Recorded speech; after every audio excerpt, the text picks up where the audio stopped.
Hi, everyone. Welcome to Facts and Two Cents. Welcome to the weekend. Hope you guys have had a great week so far. Whatever it is you did, whatever it is you've been doing, hope it's been amazing. Welcome to Friday. Welcome to Facts and Two Cents. As you know, we are a channel that supports the Duke and Duchess of Sussex, Harry, Meghan, Archie, Baby Lily, Mama Doria, Poola Guy, the chickens. Ooh, Mama Mia. Someone corrected me that I keep forgetting Mama Mia. So hello, Mama Mia, new doggy. And all of us here at Sussex Squad. Hello, hello, hello. And I see all of my wonderful Two Cents crew in the chat, and all of our wonderful moderators and all of our awesome squatty, wider squatty family. Hello, everyone. Welcome, welcome, welcome. I missed you all. I wasn't on yesterday. I was off doing something, and by the time I came home, I've been having this habit of waking up at between 1 and 3 a.m. and just not going back to sleep. And then by the time it hit like 6 and 7, I'm like, oh, I gotta go to sleep. I am like dying. Don't ask why I've been doing that. I have no idea. And then I fall asleep at like 7, 8 o'clock. And it's just like, this is weird. This is very weird. So, anyways, I was off doing something yesterday and then just got too tired by the time I by the time I was ready to when I could have done it. It's just like I need to go to bed. But anyways, I'm happy to be here. Happy Friday. Let's say hi to all my friends in the chat. Hello, my friends. I see Fancy is here. Hello, Fancy. Awesome moderator Nelly, Church Nelly is here from South Carolina. Hello to all of our awesome squatties from South Carolina who are joining Church Nelly on the chat today. She's giving everybody a big thumbs up. Hello, hello, hello. Let's see who else is here. Oh, Robert joining us from Rome. Robert's like, hi, pedal and have fellow squatties joining in from Rome at 1815. And the wine bar will be open. TGIF, yes. A Martinelli Cranberry Spritz will be sent over to our fave under Hudson. LOL. Thank you, Robert. I'll be enjoying my Martin Cranberry Spritz. Very much excited to have it. Thank you, thank you. Let's see who else is here. Hope's Garden is here. Hello, Hope's Garden. And our awesome moderator, Lydia, is here. Church, Lydia, how are you doing, Lydia Washington? Hope you are doing quite well. And Lydia's giving a thumbs up to everyone in the chat. Hello, hello, hello. Awesome moderator, Karen M is here. Hello, Karen M. Was so excited, chatting, having Karen M joining us on the chat on Saturday with the book club and all of our other awesome other squatties that were there joining, Karen W as well. And I had so many people commenting on Sean. Sean was a wonderful conspiracy theorist. Some people are like, ooh, conspiracy. I love it. I love different takes. So thank you, Sean, wherever you are driving today. Thank you for your bit of conspiracy theory that you added to the book club on Saturday. Thank you all, Alma, and all of you who joined. Oh, Auntie Jane is here. Hello, Auntie Jane. How are you?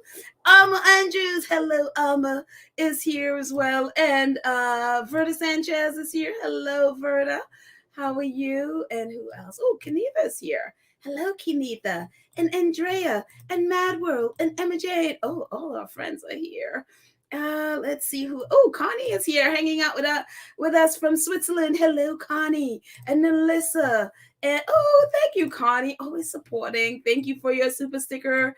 Thank you, thank you, thank you. For always supporting. Thank you. And Evelyn and Mrs. S.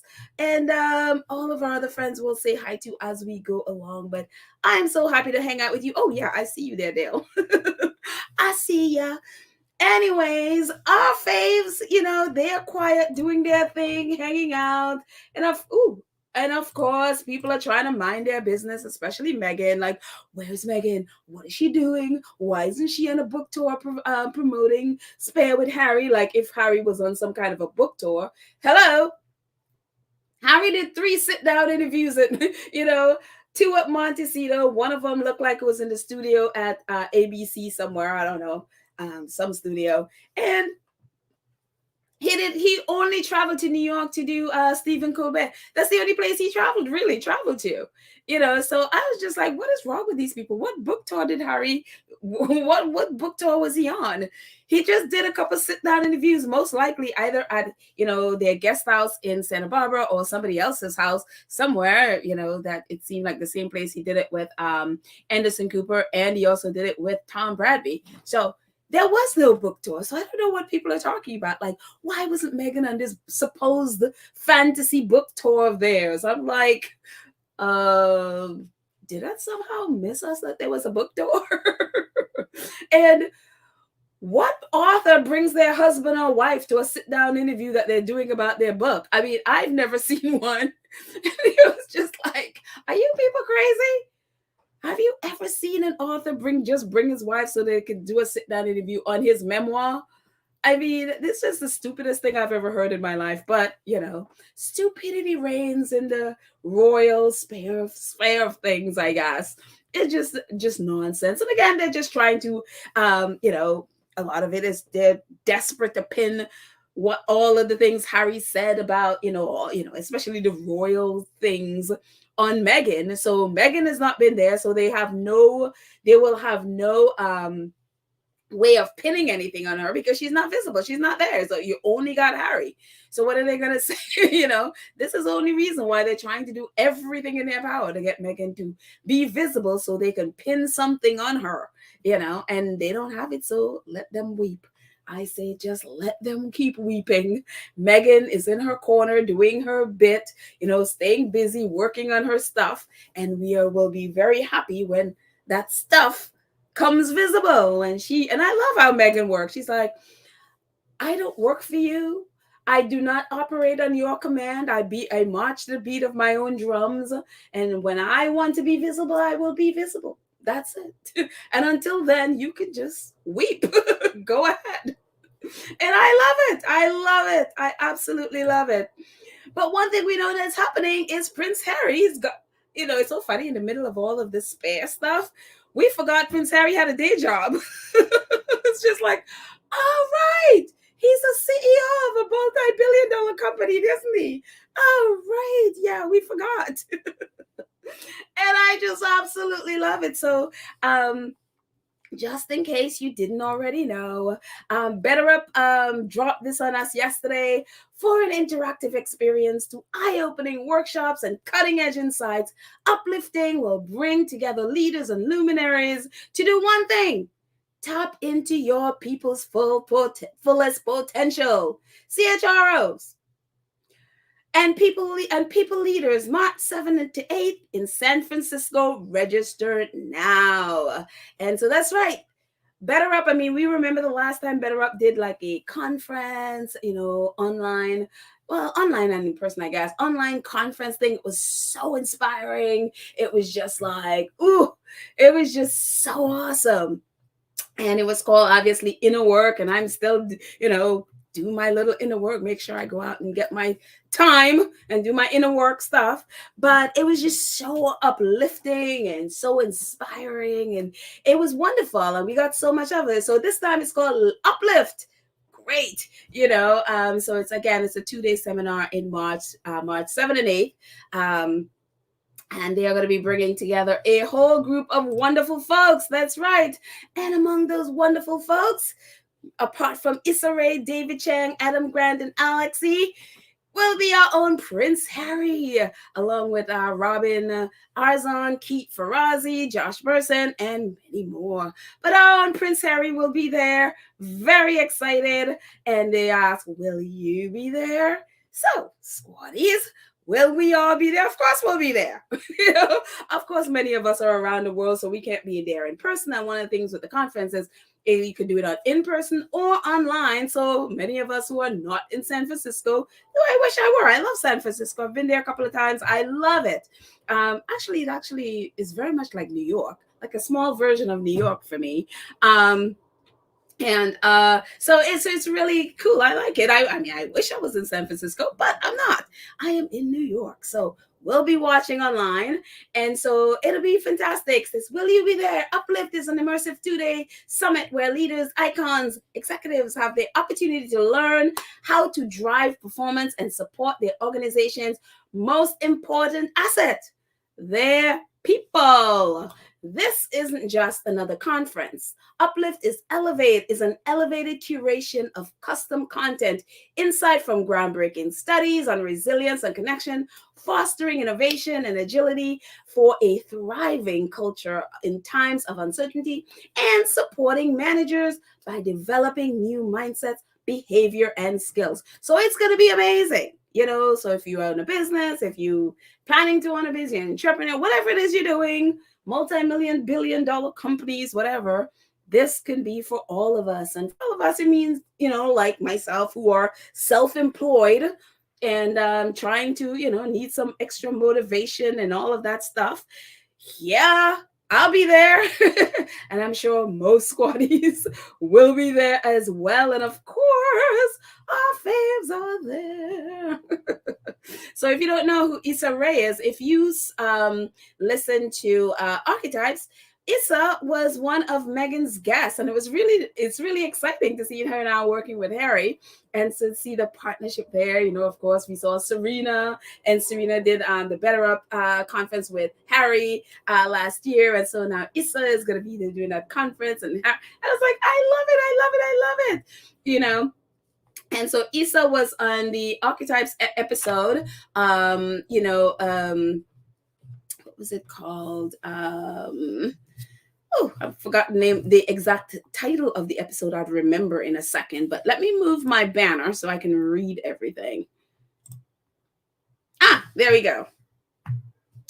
So yes, so Issa is an Emmy and Golden Globe nominated CEO of Hooray, that's her company, New York Times bestselling author, and beloved star and creator of the HBO hit Insecure. So she is there, and again, she was on Archetypes with Meghan, and also obviously Alexi, who we know, if you're a squatter, you know who this is. He's the CEO and co-founder of Better Up Shows. By tapping into the power of human transformation will help fuel the organizational outcome your business needs to thrive now and in the future. And of course, we know Prince Harry. And I can't believe it looks like I cut off part of Prince Harry, but it's just a chief information, oh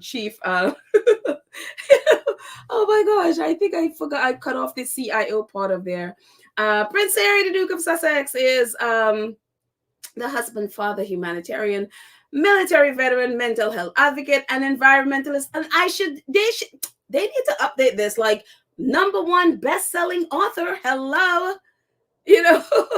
And in 2021, he obviously became Better Up for CIO. So there you go. Prince Harry's going to be there, and it's going to be exciting. But yeah, they need to update that bio. They definitely need to update that bio and put #1 best-selling author there. I mean, hello. That's all we've been talking about forever. So so that's going to be very, very, very exciting. Emerald says Archetypes was Meghan's project, Spare is Harry's project. What's wrong with these people? I know.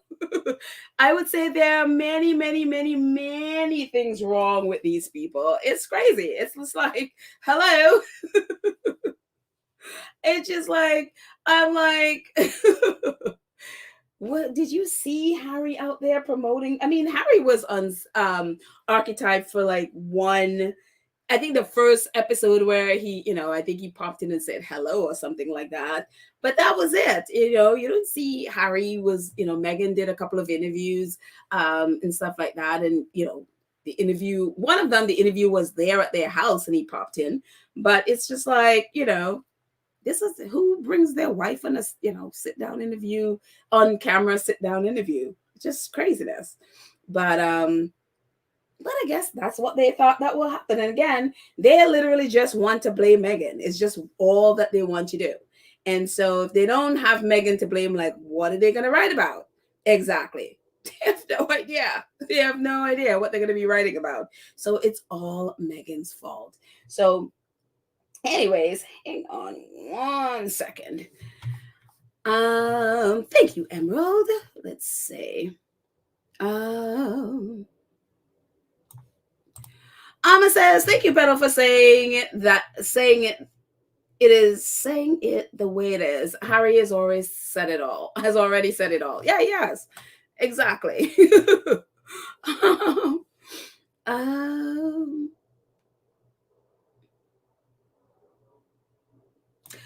oh, I have a question before I even go on. I've seen this a couple of times. With the red face, heart shape. Like, is this a thing? And I've seen like the pink waving hand. This thing. Waving pink hands. Wait, like, is this a thing?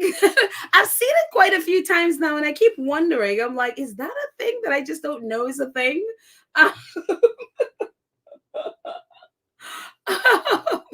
So I don't know. It's just a weird thing that I just saw, and I saw it earlier today, and I kept thinking, what is this? And I don't know, understand what the waving pink hands mean. And so let me know if that's a thing that I've just completely missed out on.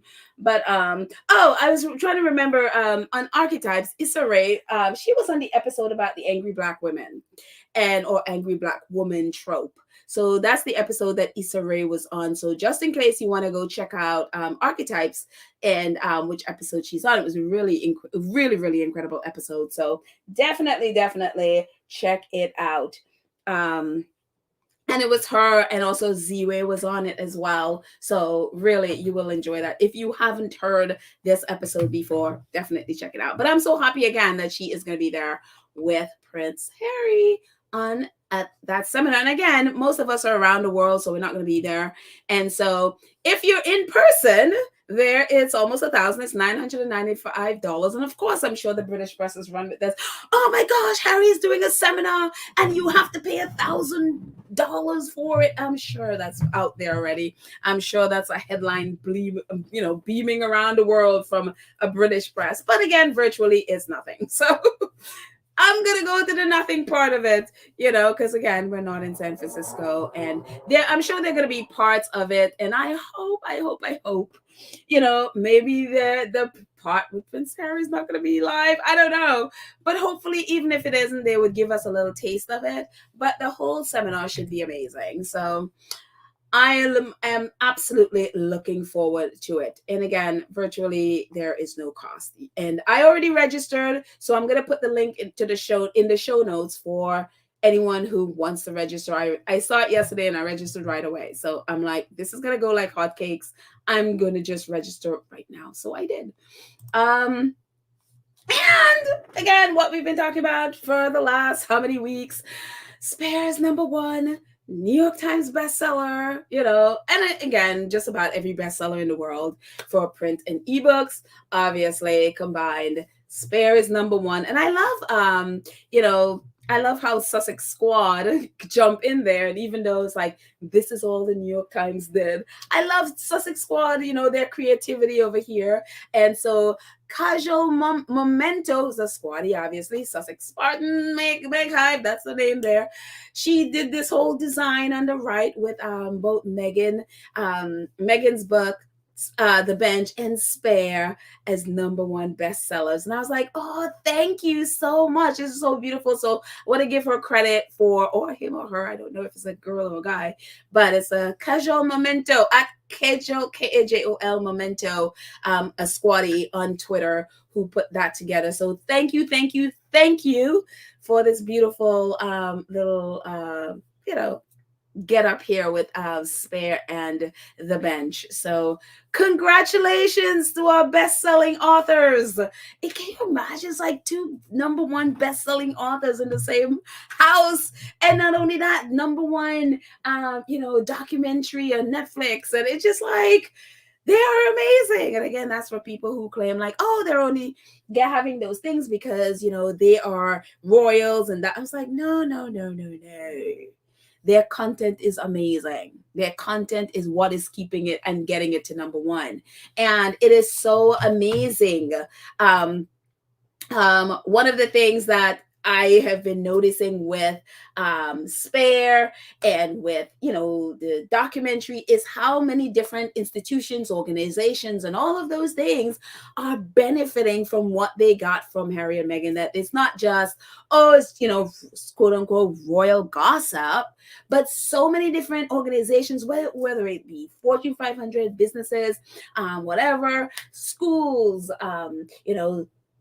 institutions like therapies, institutions like psychologists and colleges and so on and so forth are all benefiting from the things that they're learning from Harry and Meghan and from Spare. And it's been amazing to watch. And I keep like retweeting things from people that I see. A couple of the things that I came across is this is from Inc. I guess this is maybe an online magazine. I don't know if they have a print version of this as well. But they said the royal family made 2 mistakes about Prince Harry that too many employers make about their employees. Have you made some mistakes? Have you made the same mistakes in your company? 1, they prioritize organization over human beings within it. And, they gave a little bit of examples of what it says.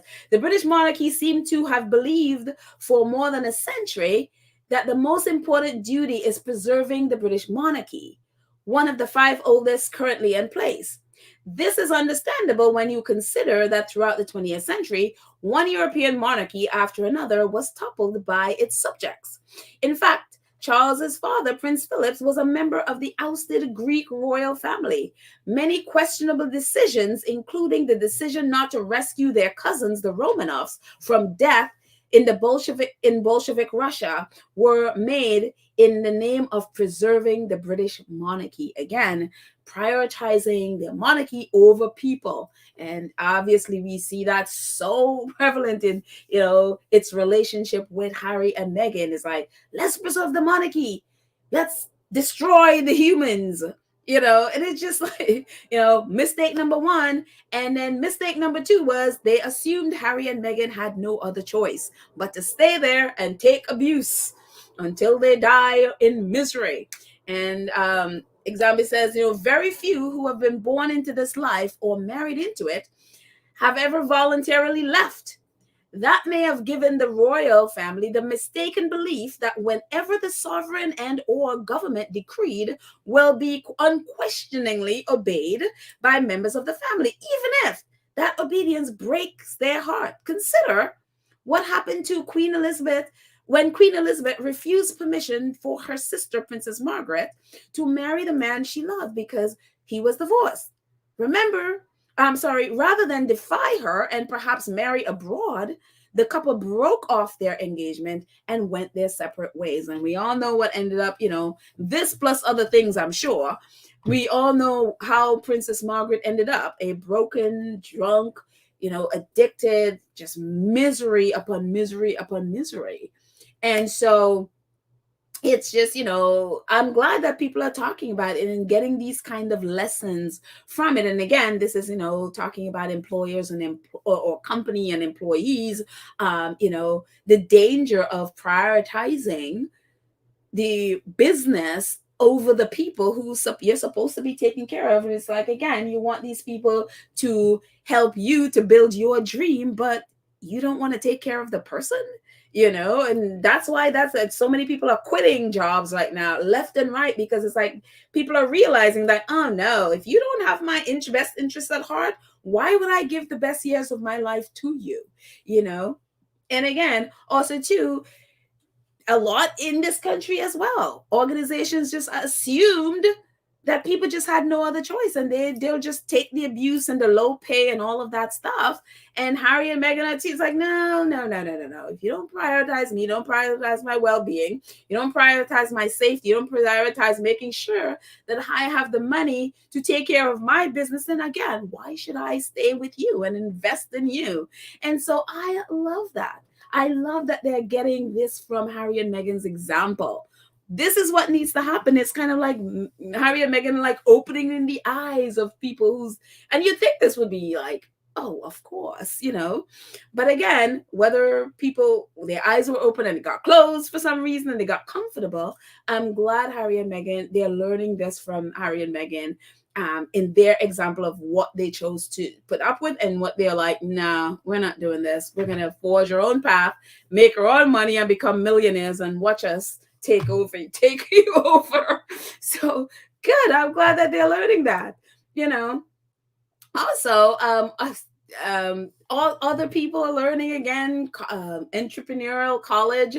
This man, John R. Dallas, he's been tweeting a lot about. He's been getting a lot of the Spare, so he's been tweeting quite a bit about Spare, and he says, through two close friends, I had first degree and second degree proximity to insight about then Prince Charles. One of my confidants traveled for 2 years with the young prince at the behest of the prince's maternal grandmother. Spare, therefore, saddened me more than surprises me. And again, John Dallas is he's an entrepreneur, he's an author, a CEO, and he's also the CEO of Enclave Academy, which is for entrepreneurs and leaders and stuff like that. And so his academy tweeted out, it says, to illustrate the behind the scenes thinking dynamics in some family businesses, at Enclave Academy added Prince Harry's memoir Spare for recommended reading. As hashtag business is personal, the book brings out of the shadows serious risks unseen personal interactions can create for firms. And John Dallas down at the bottom says, wisdom, courage, patience. These are the three words in word inscription on Enclave Academy's seal. Wise minds were at Prince Harry's courageous side as Spare was approved for publishing by a top quality publisher. Have patience. The book is changing UK history. And so I love it. I love that these people, I mean, these are brilliant minds that are getting what this book is about and getting all the lessons that you can get from it. And I love the seriousness to which people are taking the book. And it's not, again, royal tittle tattle nonsense that royal reporters I mean, it's like people have it's like they have no depth at all. It's just royal nonsense, shallow royal nonsense. And so I love that, the different organizations or institutions or whatever are getting such deep messages from Spare. Even publishing, online publishing, are like, well, let's get in there and learn something from Spare. It says, want to achieve #1 best-selling status like Prince Harry? Spare, learn from his book release and start promoting your book well before and after launch. Get started today and become the #1 best-selling author. I love this. With elite online publishing. Of course, they're marketing themselves, but I appreciate that. And then in their post, it says the #1 on the New York Times bestseller list and growing in readers' hearts. Prince Harry Spare is a must read. And so, and I appreciate that because a lot of us, a lot of people who want to write and don't have, say, a big time publisher, like Penguin Random House, or even a publisher at all. So many people have incredible books that they want to learn, like, well, how do I publish? How do I self-publish? What do I do? What kind? And they're like, look, imitate Prince Harry. Do what he did. And of course, you have varying degrees of success. It doesn't guarantee success, but I appreciate people in the publishing industries are learning from him, even though, truth be told, the launch of Spare was problematic and chaotic because of the leaks and all of that stuff. Yes, but it just elevated it in the sense of it got so much more popular after all that crazy leaking. And so it's just like, well, okay, I guess that works, And so it is just as wonderful. I love that. And not only publishing, psychiatrist.com, and again, the seriousness to which people are reading the book and getting this stuff out of it. Because again, if Prince Harry was still in the UK, a lot of the mindset in the UK is like Prince William's mindset. Oh, he is deluded, he's delusional, and all of those things that they're calling Harry because he's looking for help, because he's seeking, help with a therapist and all of those things. These so-called mental health advocates were all attacking Harry, like and calling him deluded, calling him brain, that he's damaged and all of these things. But it's so incredible, the different mindset in the US, the seriousnness to which people are taking what, someone, trying to overcome grief. And so I love this. Psychiatrist.com, they wrote about it, and it says prolonged grief is a major theme in Prince Harry's memoir. It says the initial shock of his mother's death never seemed to dim, and Prince Harry writes that he spent years coming to grips with her loss. He openly admits to his struggle and with mental health and using drugs to numb the pain. It wasn't until he was 20 years old that he asked to view the police report that he finally believed Diana actually died. It sounds an awful lot that he's describing complicated grief, Christopher Magoon, MD, psychiatry resident at Columbia University, told psychiatrist.com. His avoidance for accepting her death fits right into that criteria. And it's a pretty long article, so I took this clip from it. It says Prince Harry himself describes his journey as being the eternal power of love over grief. Magoon said that this should offer hope to anyone else who feels lasting despair and sadness over a death. If you live long enough, someone will love and someone you love and trust will die, and that's part of life. But when it impedes your function and your ability to live with purpose, then it's time to consider getting some help, he said. And so again, I'm going to put a link to all of these articles that you can go read it yourself. But I appreciate, again, the seriousness to which people are taking this. And again, this can help so many people, who are struggling with long-term grief. Lots of people struggle with long-term grief and feeling like, oh my gosh, I'm the only one. And a lot of times people's behavior sometimes towards someone struggling with long-term grief is like, well, why don't you get over it already? It's been it's been 2 years. Shouldn't you be past this? And so people have these, and then it's like, a lot of times people are like, well, I don't, what do I do? It's like they can pretend they're not grieving, but they still are, and so I feel like this could bring so much hope to someone, like like the psychiatrist was saying. And it's so wonderful to see that. And not only that, this college tweeted about it. I think it's called Macquarie University. It says post-traumatic stress disorder, the unresolved grief, are both terms that are being used frequently in the media following the release of Prince Harry's memoir. Professor Maria Kangas 88 explains what they are and how they can be treated. And it's a long article. I'll post the link to it, but I took this out of it. It says what is post-traumatic stress disorder? Post-traumatic stress disorder is unresolved grief about terms that are being, let's just read the bottom of that, because that's what it says in the beginning. It says, it is no secret that being involved in an extremely traumatic event can have serious impact on someone's health and well-being. For some people, up to 5 to 10% of the community feeling grief and sadness tip over into post-traumatic stress disorder, or PTSD, a condition that could last months or even years if untreated. And so it's a long article. Again, I'll put the links in the show notes at the end. But again, to see a university be tweeting about this and have this long article to explain what it is, again, I just really I cannot stress enough how this makes me just so happy to see that people are, yes, there's all the stuff with the press and all the stuff with the royal family, but the through line that so many people have, are getting, and which is what the book really, the majority of the book is really, that's the through line, even with the press and all of that stuff, is how they have helped to damage him, even while dealing with all of this stuff. And so I am so happy to see, I'm so happy to see that organizations, you know, and the universities and all of these spaces are taking this so seriously and, you know, using it in ways that can really, really, really help people.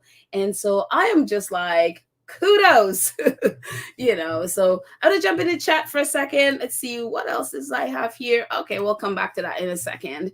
But yeah, I'm gonna jump in the chat for a second and see. Oh my goodness. I'm still worried about Edith at the loss of her son. Oh wow. I am so sorry. Wow. Yeah, let's definitely be praying for Edith. Wow. I'm telling you, life is just, it's, it is so fragile. And you see this, you know, wow. So I'm definitely going to be praying my deepest condolences to Edith and her family. Wow, that is hard. That is definitely hard. Lorna says, look at Lisa Marie Presley. I think she died from grief because of her son.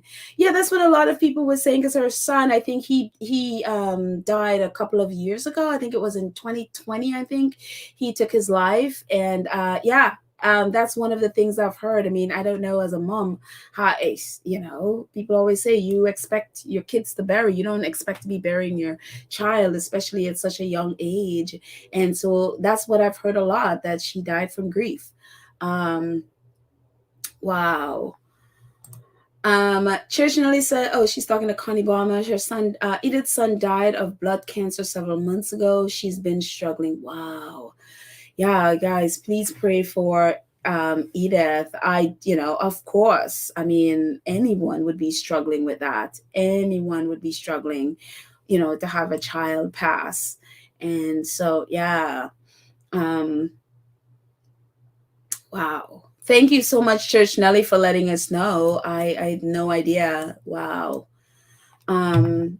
Jeannie says, finally qualified professionals giving their correct analysis of Harry's book. Yeah, which is why, I mean, I think it was so important for them to move out of the UK, because that kind of seriousness and that kind of understanding of where he is and what PTSD is about, and what trauma and dealing with all of those things, you couldn't get that kind of thing there. It's just so the royal nonsense narrative is so there and so overshadow everything that it would be impossible to get this message out. And of course, 99% or 90, at least 95% of their press is this right-wing, you know, they're royalists, and it is all basically royal sycophants.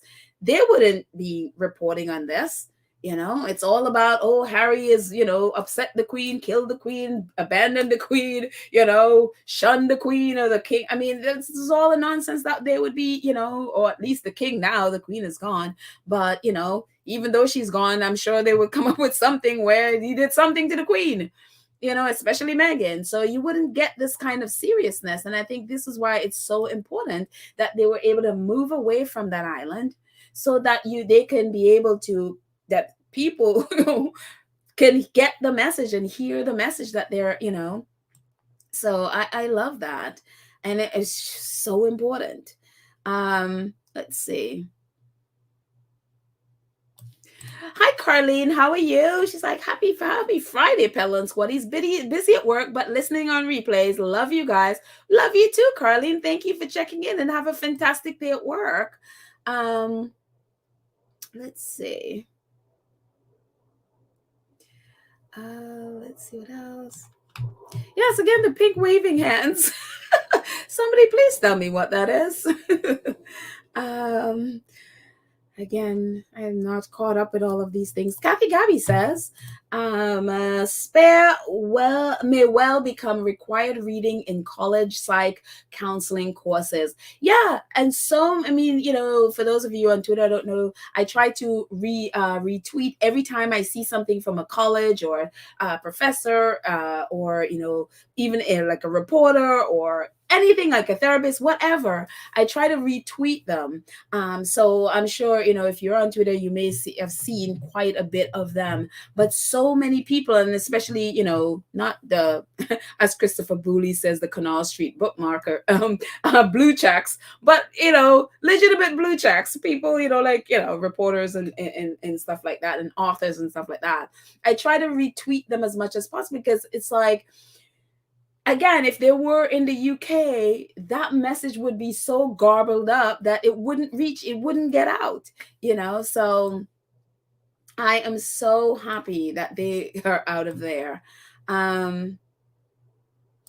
Lorna says, I understand prolonged grief. I am in therapy. Wow, Lord, I am so sorry that you're going through that, but I am so happy that you are in therapy. And of course, I'm sure you know better than anyone, and could relate to Harry, what Harry's going through, better than anyone in that situation. So I am happy that you're getting the help that you need. So important.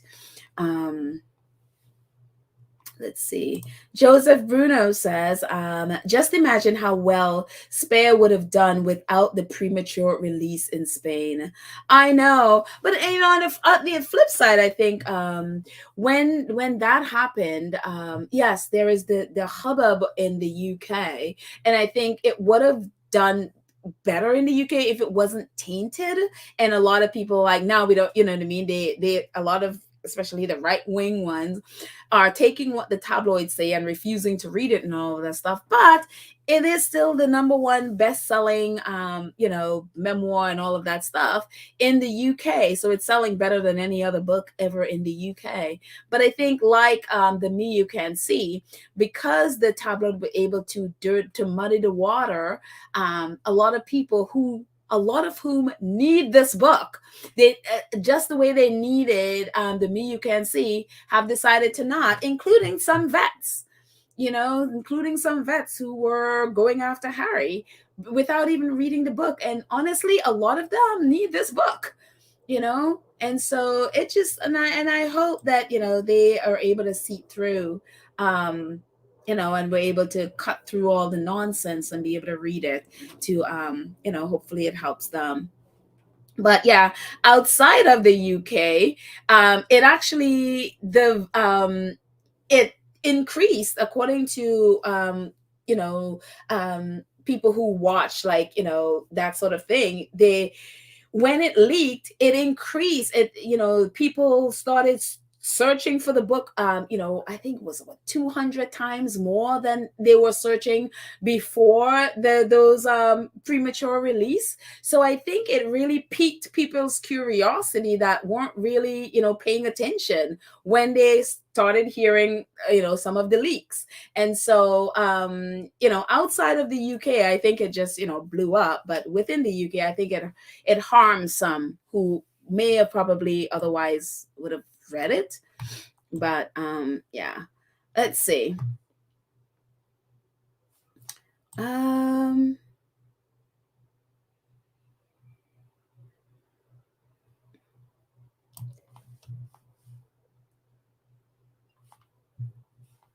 Let's see.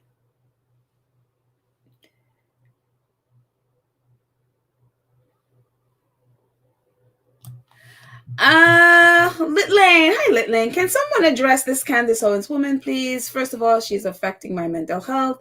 But secondly, she's outright crazy. Just block her, Litlane. That's all you need to do. Just block Candace Owens. I would not even pay attention. Just block her and be blessed, my love. Block Candace and be blessed. That's all you need to do. No need to pay attention. No need to if you're on Twitter, just literally go in and you can block different words or different names. Just block it, so you never have to see anything from her at all.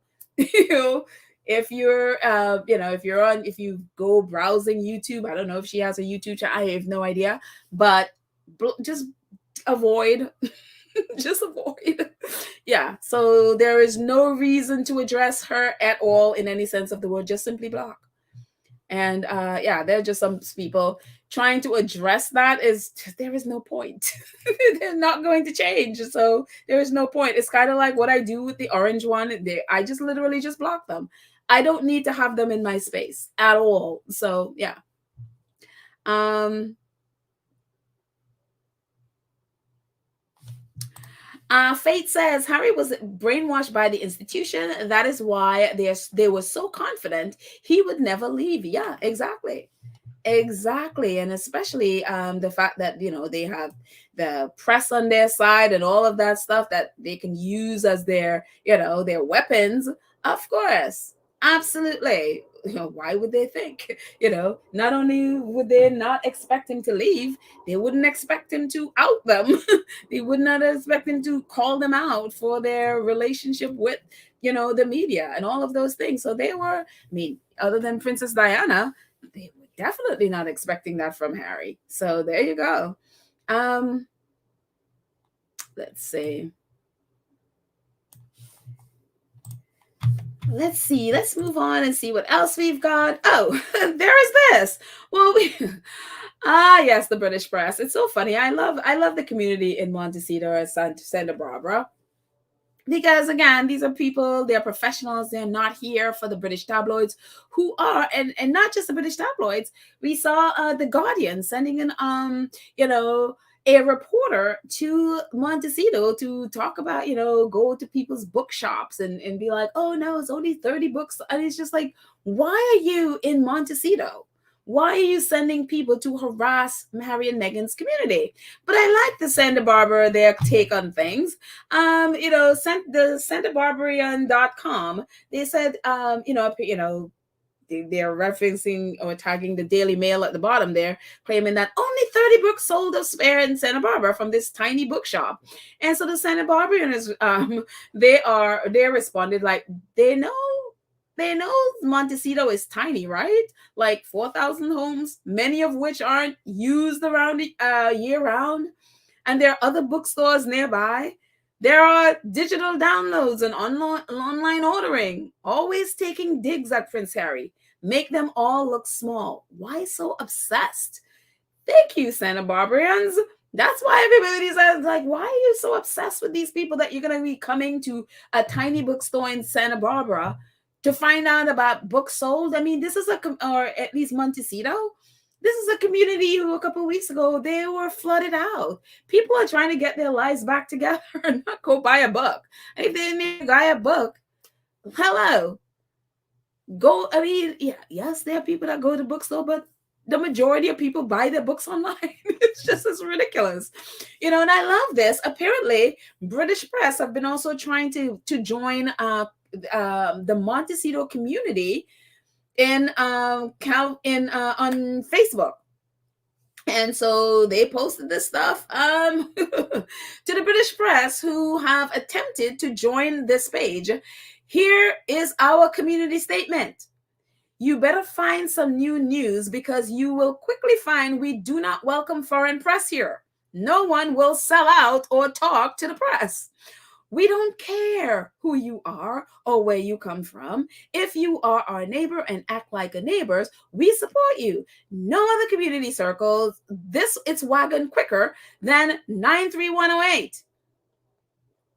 We won't deal with press acting like buzzards, even if that means not breaking for press in the middle of the road. Kidding, kinda.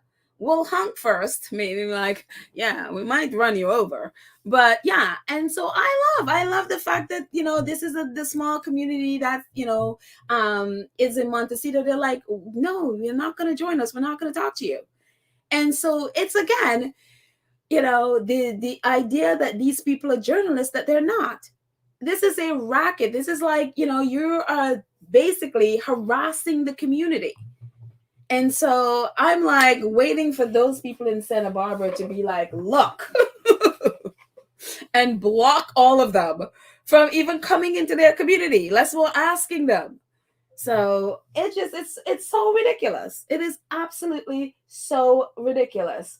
What else is there? And also, like I was saying, talk about books. I didn't realize that library Twitter was a thing. And it's like only with Spare that I'm finding out that there's a library Twitter, that all of these libraries are tweeting about Spare. And I was just like, library Twitter? Who knew? I love it. I absolutely love it. They're all like, Spare. JCC libraries is like, I guess, a college library. It's like, are you excited to read Prince Harry's tell-all? Spare has arrived at JCC library. Place a hold. Cork Library Council, Library Arts, somewhere. Prince Harry's memoir has been crowned the fastest-selling non-fiction book in the UK since records began in 1998. Here's a few spare copies that are heading to branches. Request the book online, whatever. And Hamilton PM says, have you placed a hold on Spare yet? While you wait your turn, we're suggesting, looking at other books, I guess. But it's really funny. I love it. I'm like, there are a lot of people that can't really afford, depending on what country it is, it could be very expensive. And so if you can't afford it, the libraries are all excited. They're promoting it. And so go find a book as long as you get to read it. If I couldn't afford it, I have a million libraries around here. I could just go, get on the wait line and to read it. So I love it. I love that they're all excited about Spare. I've never seen this in my entire life. Maybe I haven't been paying attention to libraries again. But again, I didn't know there was a library Twitter. So it is just wonderful. It is just wonderful that it's really inspiring people to read. And if nothing else, it is inspiring people to get out there and read some stuff. Hey, it is all good. It is wonderful. So yeah. R.R. Carter says, I got my book online. And it came on release day on my second read. Oh, good for you. It's so funny. I'm the one that read in parts. So I think I've read The Captain of My Soul about 10 times now. And I'm going back now to read the first part, The Captain of the Soul and the epilogue, and the first part of part 1. So I'm gonna go start reading all of part 1 again, and it's just like that's me. I read in pieces, so it is just, oh my goodness, ooh, I love it. Let's see. Oh, Kathy Gabby's like, nice. Wash hands, smiley. Again, I need to know where you find these things. Blue smiling faces. Like, where, like, why am I the only one who don't know where you guys got this from and why, is it a thing? Let's see.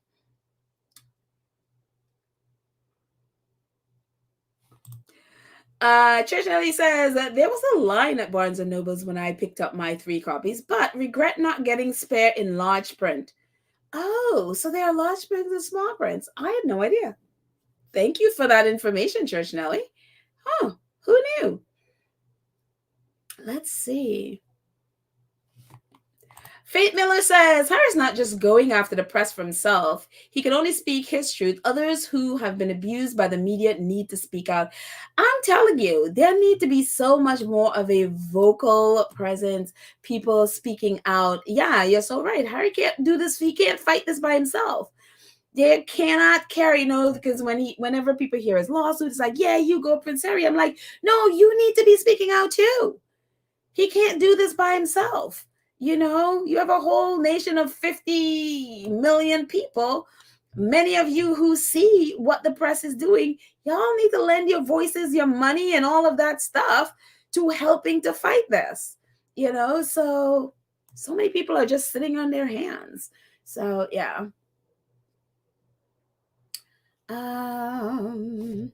Let's see. What else I got?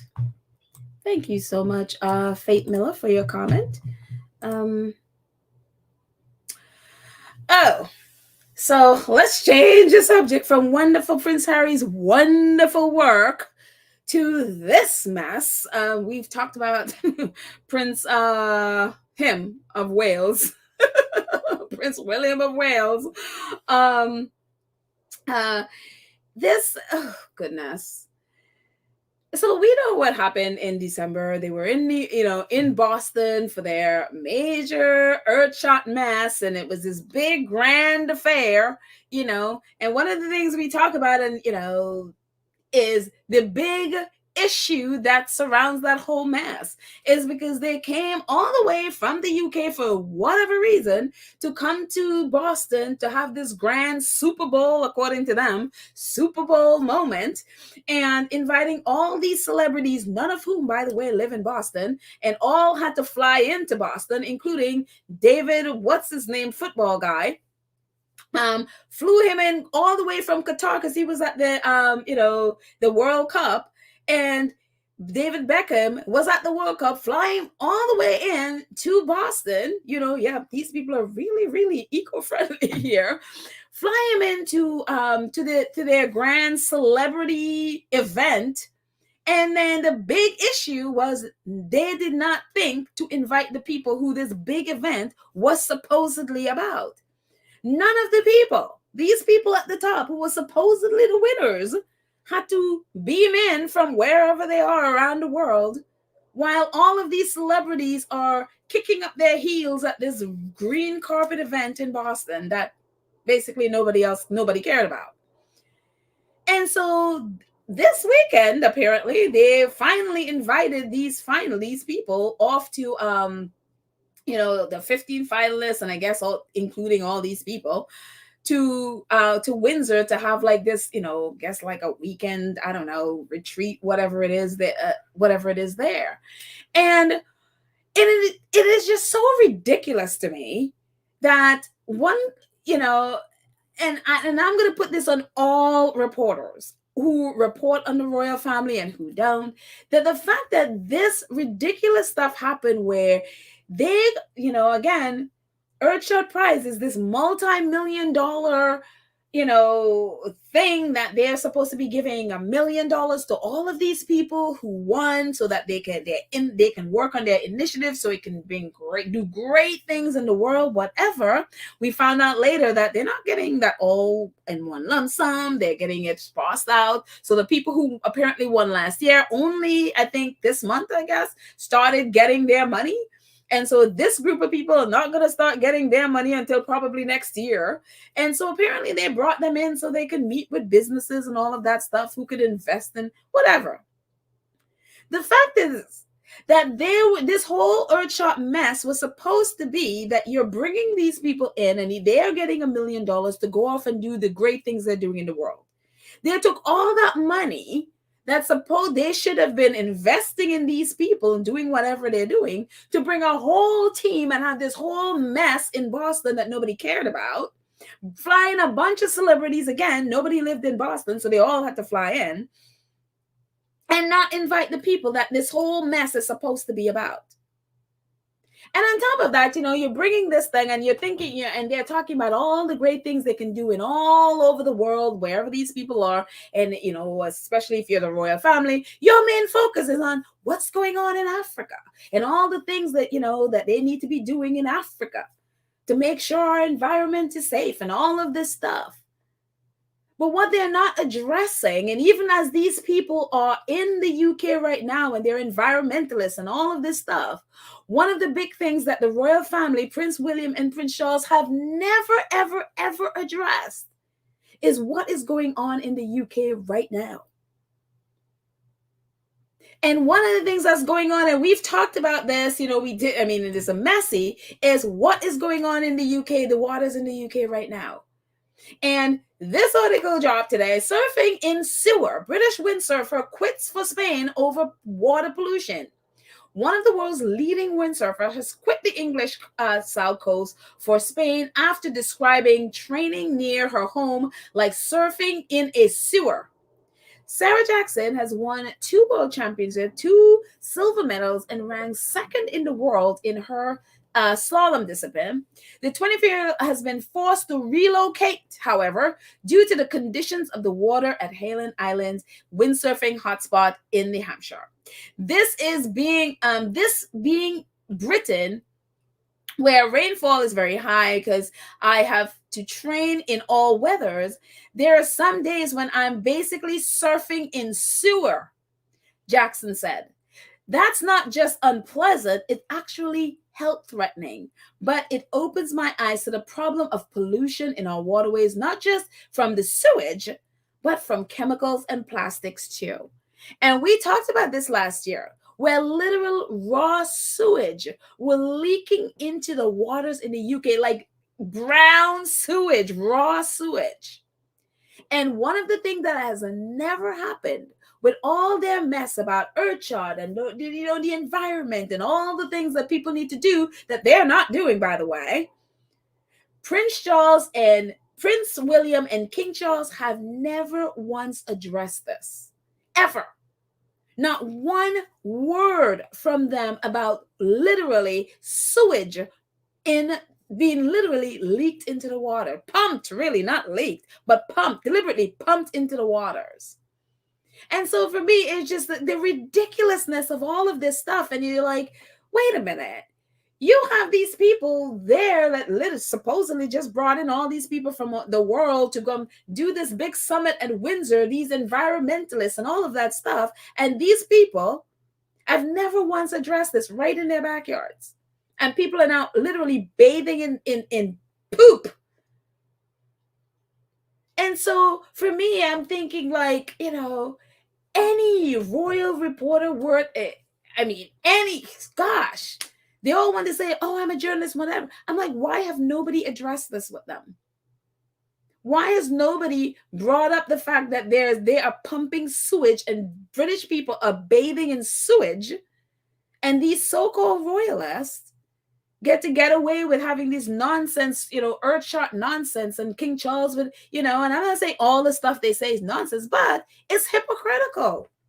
You're bringing in people from all over the world to talk about the environment in your backyard. They're literally pumping raw sewage, and there's not a word from you.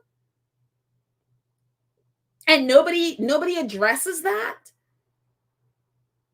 And so I literally can't take these people seriously at all in any sense of the word.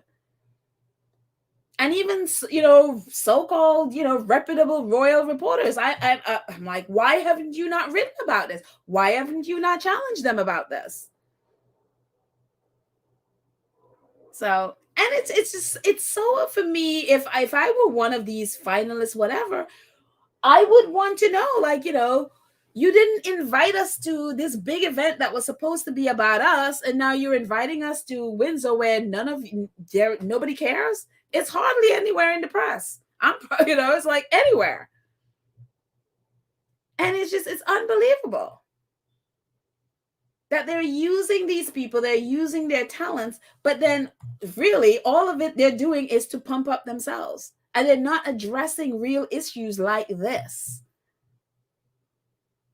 Unbelievable. So I'm glad that she left. I'm glad that she moved out and like, look, girl, your job and your sport is in that water. So if it's damaging your health and it literally could cause death, I don't blame her for leaving. I really don't. So anyways, moving on to more pleasant things. Back to the Sussexes. One of the fun things and again, I hope everyone has a chance to have watched it. Lift to Lead. This center in South Africa actually tweeted about it today. They said today the CD team is watching the full Lift to Lead series on Netflix focuses on 7 people whose work and action have shaped the world, fighting for gender, race, equality, climate action, and social justice for all. So we're so grateful for those opportunities to learn and to be inspired. And again, this is an early childhood development organization in South Africa. So I just really excited to see how, again, the work Harry and Meghan are doing are making an impact. It is so amazing to see. And again, if those in the UK would live, if they would learn, it would help them, but they won't. Lydia, thank you so much for your donation. Lydia says, pedal there. The pink hand waving is a YouTube emoji available in the chat. Oh, the emoji shows in the chat for us, but as words to you, not sure why. Oh, okay, that's wild. I couldn't figure out because I've seen it so many times, but I did. Yeah, I don't know why it only shows as words to me. Huh, that's really weird. Huh. Okay. Well, thank you for clearing that up because I was so confused. I'm like, what is that? But at least I know it's like, for example, Kathy Gabi, at least I know it's like a blue smiling face that I'm supposed to see that I don't see yet. It just comes as words. So, but thank you. Lit Lane, thank you so much for your super sticker. I appreciate it. Thank you, thank you, thank you. I appreciate that. Church Nelly says, Lift the Lead is wonderful. It is. It absolutely is. Please, if you have not watched it, you will laugh and cry and just be inspired and cry some more and be impacted. And I mean, it's just absolutely amazing. Sunshine says, I watched Lift the Lead and as usual, I learned something. Yes. You literally can't walk away from that and not learn something. It is so phenomenal. So again, if you have not seen it, please do yourself a favor and go see it. Compton Caligan says Willie can't clean the water in his own backyard. No, they wouldn't even address it. They wouldn't do nothing about it because I'm sure part of that is because I think part of that is because the government has allowed some of it in there and they're not going to do anything. They're not going to say anything because that might go against the government or something. And it's ridiculous. I mean, and that for me shows that these people are very, very selective in, the things that they want to advocate for, obviously, in the sense of if you're real environmentalist, you wouldn't care who it is that's doing that. You would speak out. You'd be like a Vanessa Nakaki or Greta Thunberg or all the people and the kids around them who just, I mean, hey, Greta would be right there at Davos and lay out she would call them all out and read them the riot act. All of those big billionaires sitting there polluting the air and who fly into Davos on their, on their private jets, claiming, talking about environment. And she would call them all out and read them all the riot act. She doesn't care who they are. And that is the thing that the royal family don't do. They just like, it's like, oh no, if the government to do it, we have to stay silent no matter, and it's crazy. It shows me that you don't really care, because if you care, you would call them out. Let's see. Oh, Sunshine, thank you so much for your super sticker. I appreciate it. Thank you for your support. I appreciate. Cheryl W says, so much for Chucky caring about the environment. It's all one big show. And yeah, unfortunately, that's all it is. That is all it is. And he's been doing this since, since the Stone Ages. Yet, that's all it is. And again, a lot of their, initiatives, I don't think they would be doing if they didn't benefit from it. And that's the thing with the royal family. They don't invest in things unless they benefit from it. So they greatly benefit from the things they're talking about, whether it's green stuff or, wind farms or anything about those things. They would rake in millions and millions of dollars from those things. Whether it talks about, natural fruits and all of those things, they benefit. Hello, the Dutchy farms, they grow a lot of that stuff, make a lot of the, the very things that they were attacking, like, oh, the Sussexes are going to go to the UK and what are they going to be doing? Selling butter and jams and all of the, and hello, what do you think the Dutchy farms do? What do you think Prince Charles make all that money from, Dutchy originals, selling all of those things? They promote the only things that they make money from, in spite of the fact that they're attacking the Sussexes for doing exactly the same thing. So, unbelievable.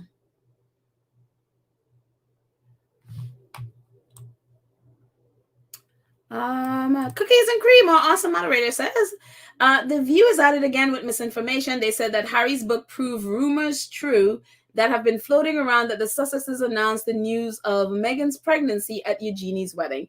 Well, it is in the book, They didn't announce it; they just told friends. I mean, if that's all you got from it, it's in the book, so you know. But again, if you read the book and that's all you got from it, again, it's the views shallowness. It's just, but again, whenever you do things, see, again, I say this all the time, NBC and ABC, they have a vested interest in holding up royalty. So whenever you see stuff, I saw yesterday online that someone was talking about Keir Simmons, and we all loved Keir Simmons at first. It's like, oh, he was really reporting fairly, and all of a sudden you see him now just sort of blubbering his way around and try to somehow straddle the do two sidesing stuff when it comes to what actually happened in the royal family and the Sussexes and all of that stuff. You'll see him now not having any conviction at all and trying to sort of be straddle the fence there. And it's the same thing. I mean, they have a line, they have a thing where it's kind of like, if it has anything to do with Meghan per se, you'll see them err on the side of supporting the royals. And if it has anything to do, I mean, it's really it's really sick. Their relationship, they are doing whatever it is they need to do to protect their interest in selling the royal fantasy. So I am personally not surprised at anything that happens. I mean, I'm always surprised when they speak the truth. Let's just say that. Or when they stand up for something. But again, they have a line. It's NBC and ABC. It's the same thing. They have a vested interest in protecting their fantasy that they've been selling the American people for years. So don't be surprised. Again, I'm always surprised when they stand up for something. So CBS, you'll find that a lot less, but NBC and ABC, never be surprised. I mean, you'll see it with Fox, the same thing. Fox is owned by Rupert Murdoch, so expect that behavior. The same thing with the New York Post, the newspaper owned by Rupert Murdoch, the same thing. Wall Street Journal, the same thing, owned by Rupert Murdoch, same thing. So don't be surprised when these people, even the New York Times. The New York Times usually have their London people write articles about royals. I forgot what his name, Mark Ryland or something like that is the reporter that usually that's in the UK that he writes all this nasty stuff, quoting Tom Bauer and all of these stuff in the New York Times as well. So even though the New York Times did this really cool article a couple of days ago, the New York Times as well, they have a vested interest in that because, again, they also employ British people to write on royals, and you'll find these articles that you're like, really? You really allowed this in the New York Times? Yeah, they do as well. So, yeah, and we saw what happened with Politico. So, again, I'm really not surprised at any of this stuff. So, yeah. Black Queen, thank you so much for your donation. I appreciate it. Black Queen says, well, I bet the businesses that they invited to meet with these Earthshot winners are the ones that they have in their pockets. The unroyals will get a cutback from each of these zillions. Zero moral shame. Will I be shocked? No, not at all. I would not be shocked at anything that they do. Anything at all, And it just, again, if you really wanted to promote these businesses and to be able to get them to get, to really connect with corporations and people who can really invest them and to really promote these people and promote the work, wouldn't they be in Boston? Wouldn't you be highlighting these people? Even in the promotion that they're doing now, it's so little about the people, just like a little photo and a little blur. Nobody knows who these people are at all. Wouldn't you be promoting if it was about these people and the work that they're doing? Wouldn't you be promoting them? No. They just do a little picture and it's all about William and, his, again, it's just, this is all it is a vanity project. This is all that it is. And it just, I mean, the afterthought of having them, oh, let's do a, come to Windsor when nobody is paying attention to them. It, it's like, why bother? Why bother? And again, if you are a actual journalist, you would be taking Earthshot, William, and all of them to task over this. Because again, they have been, lauding this thing like this $50 million initiative where everybody's going to get $1 million to do. And the people who you're supposed to be promoting are the one that is the least promoted and thought about. And this is all about celebrities and getting celebrities to come to an event to promote yourself. And again, if you were an actual journalist, this would be big news. Because right now, what it's looking like is a big scam. That's all this is looking like. Unbelievable.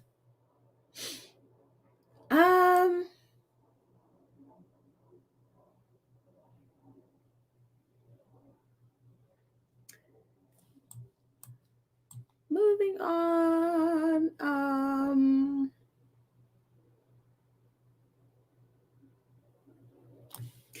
Cookies and Cream says, oh, she's talking to Church Nelly. She says, I didn't watch it either, but a friend recorded it to see what she was saying about Meghan. She is pro-Sussex. She tried to make it all seem like the Sussexes did something nefarious. Don't know who this was. But anyways, don't know who that is you're talking about. Let's see. Hi, Lottie. Lottie's like, hello, everyone. I'm late, but I'm here. My son's best friend friend from New York is in the hospital. They said he's dying, but oh, no. Oh, my goodness. I am sorry, Lottie. There's so much pain and stuff going on, guys. We need to pray for each other's and each other's family. This is a lot. This is a lot of hurt and a lot of pain. I am so sorry, Lottie. But yeah, don't even worry about late. We're just hanging out and chatting. I'm so happy you're here. But the replay is always there if you don't, if you don't get on the live. So that's totally fine. But I will be praying for your friend. Oh goodness, your son's best friend. Good grief. So yeah, we need to pray for each other, man. There's a lot of pain going around. So ooh. And thank you for your super sticker, Lottie. Thank you so much for your support for the fact that you're going through this and you're even donating. Like, thank you. I just appreciate it. Let's see. Sonia said, what's the point of that taking that glorified vacation to Boston under the guise of Earthflop only to turn around and invite them to England? Point is, I want to compete with my brother. I want to, get into the American market. I want to promote myself. I want the world to see me around a bunch of celebrities. I want to have the attention on me. That's what it's about. It was not about, and that's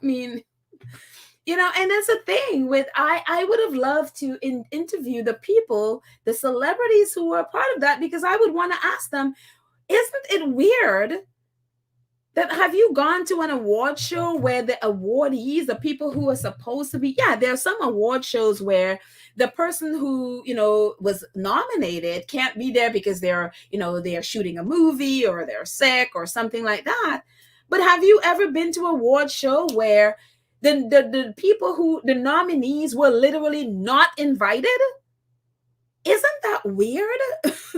I would want to ask them, well, if they didn't think that was a bit weird, that the nominees for a show that they were performing in or presenting were not even invited to the show, that they never got to meet them. That would be the first question I would want to know, because that is just weird.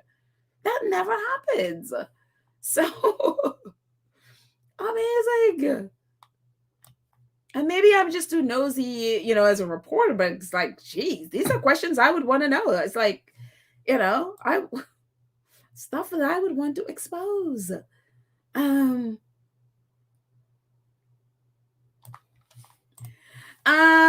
Cookies and Cream says the View. She's talking to Joyce. The View has become so ridiculously biased that it seems as though they're deliberately misinforming people. I don't think it's a coincidence.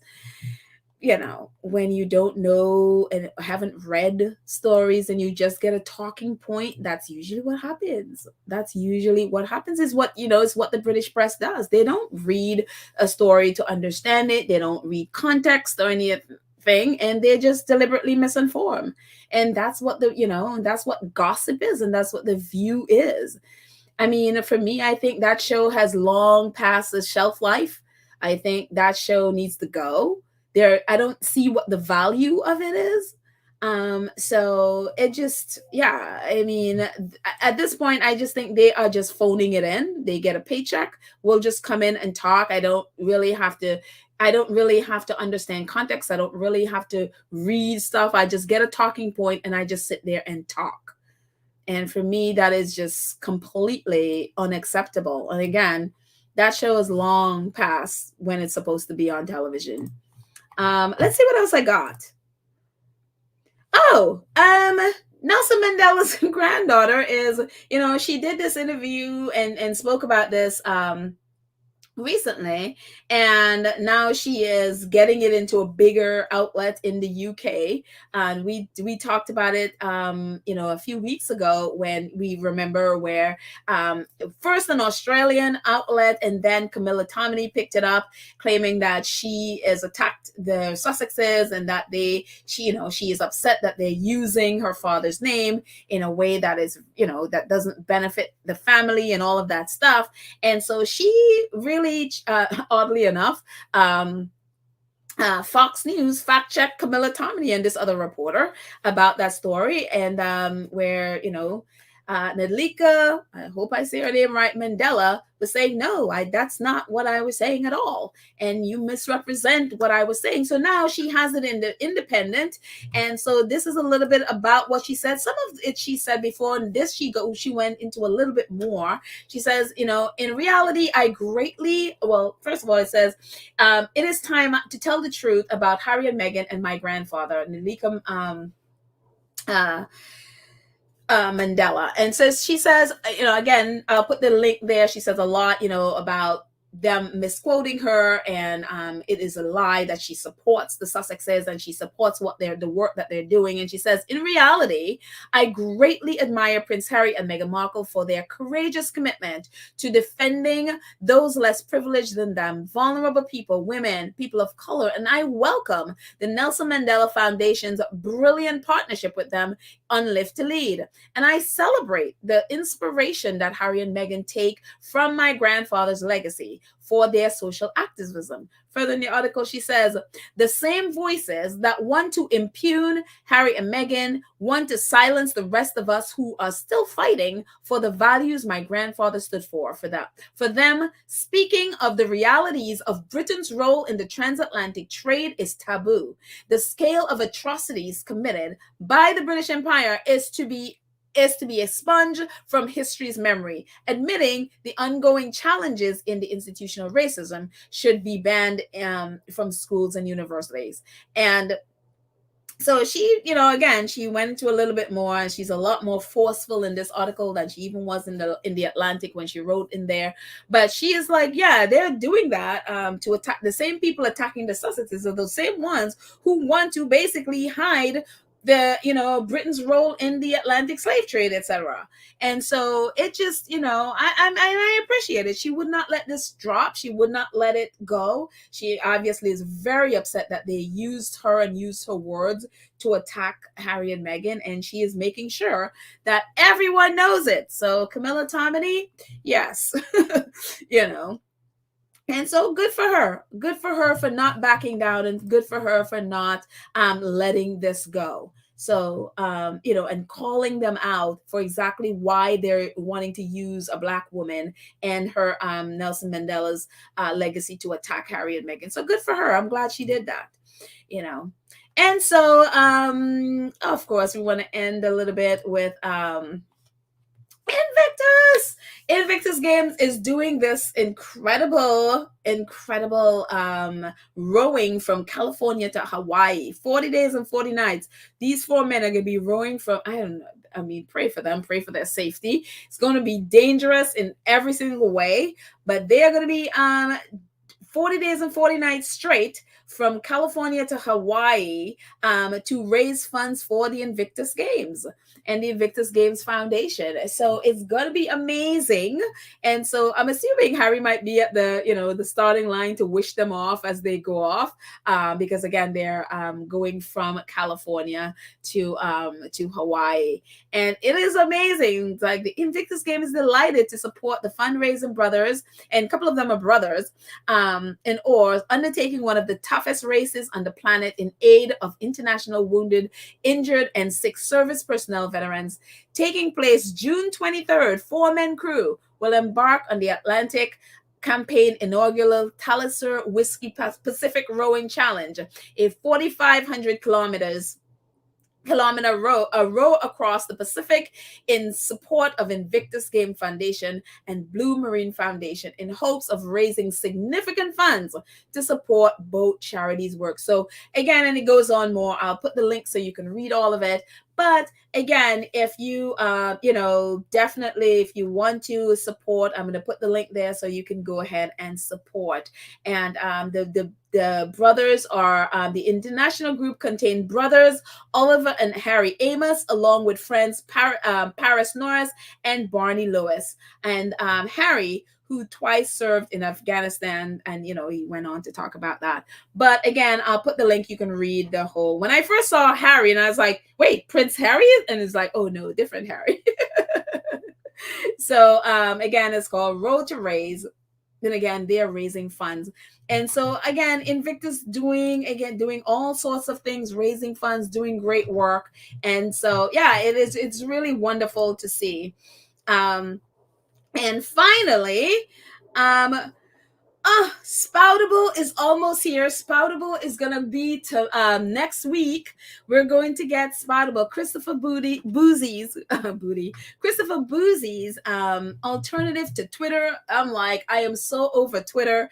I'm like, thank you, God, for a safe space. And so people, different reporters, journalists have been testing it out, and they have been raving about it. They said it's very much like Twitter, but so much better, so much more peaceful, without the trolls, without the hate accounts, without all of those things. And I'm telling you, Christopher Boozy has really done an incredible job to protect people like, who don't want to deal with the mess that Twitter is, with the trolling and the hate that's going on. And so Ben Heisler, he says, me logging on to Spoutable, that's the name of it. So instead of tweets, it's going to be spouts. And I love what Christopher Boozy did. Like, everything and every feature, he would do polls. So we get to choose what we want on the, on the platform. And it's great. So he says, me logging on to Spoutable for the first time after spending the last decade plus on Twitter. And he uses a picture of Meghan. It was just so peaceful. Yes. And he also says, they let you buy they let your boy beta test C Boozy's new social media platform at Spoutable. Few observations off the top. 1, transitions from Twitter is seamless, similar but quieter. And 2, anti-abuse settings through Bot Sentinel are a game changer. And some of the things that you're able to do, it says accounts with disruptive Bot Sentinel ratings can't, so you get to choose what you want on your site. So if they are disruptive people, you can choose they cannot comment on your spouts. Accounts that are problematic, you can decide to make sure that they don't come anywhere close to your account. And you can also choose if you don't want people new, which a lot of times bots and hate accounts, they are new accounts that people, you can decide if you don't want the people who's just been like new members to have access to your account, you can make sure that they can't reply to any of your spouts. And also, if people who, and a lot of times these bots have like I don't know, 80% of them have fewer than 20 followers, you can decide they cannot reply on you. So you get to choose and decide who can, reply, and you get to, decide and really block out people who might come to try to, put hate under your tweets. And then you get to block them. Not only, not just block them, you get to delete their post. If somebody posts something nasty under your spout, you get to completely delete it. You can't do that on Twitter. You can block the person and hide their tweet. Here you get to delete it and block, and that person cannot continue to harass the people who are commenting on this West spout. So it's just really, I am really excited to do it and literally leave Twitter be and let the trolls stay on Twitter and hang out with Elon Musk.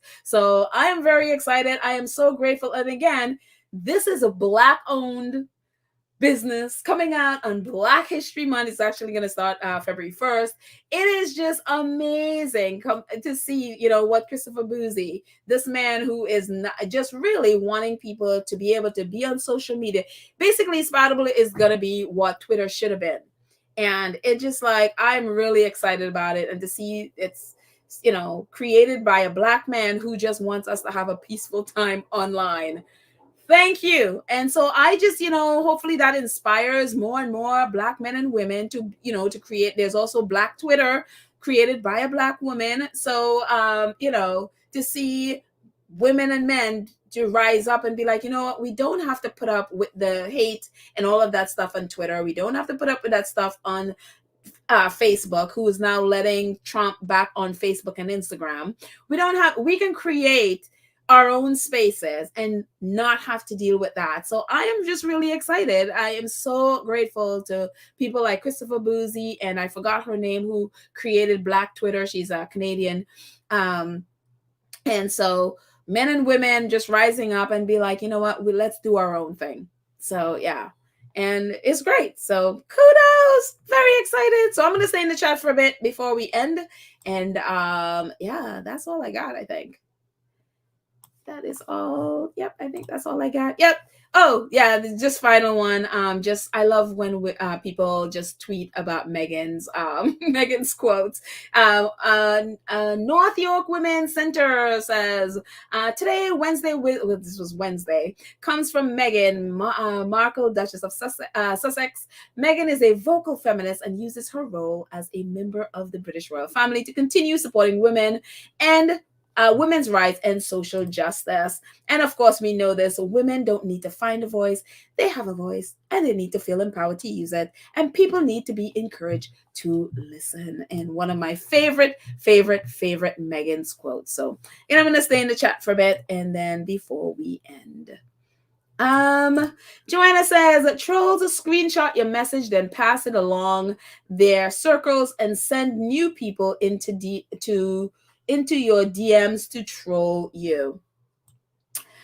My thing with trolls, block and be blessed. I don't get trolls. I am on Twitter, and I very rarely, no matter what I tweet, very rarely get trolls because I block. I think I probably block the most people ever on Twitter. I'm probably one of those. My thing is always block and be blessed. Works every time.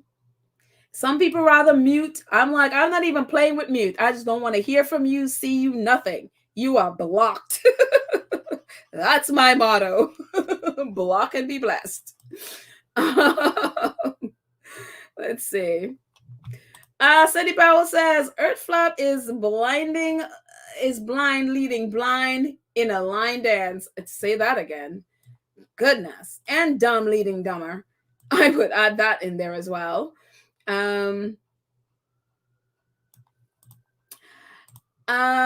Mercedes says that Maggie Howell, Harry took his father aside, also William and Catherine. There was no big announcement. Exactly. That's what he said. They told his father and Catherine, and so however that got out, it has to be, it's one of those that leaked it.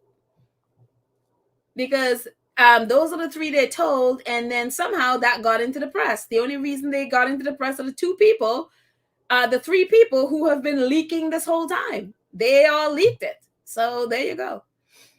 And they did say, they hadn't seen them in a while, and that was the first time they saw them. So they told them, look, you can say, okay, maybe it wasn't the right time to say it, or maybe it was. They were all going off, I think it was the next day or the day after, they were going off on their world tour, whatever. So you can, some people, maybe that wasn't the right time, maybe what. However, but again, they pulled three people aside, according to Harry, and they told them, they didn't make a big announcement that that's what's happened. Somehow that got out and become a big deal, and so somebody leaked it. So yeah.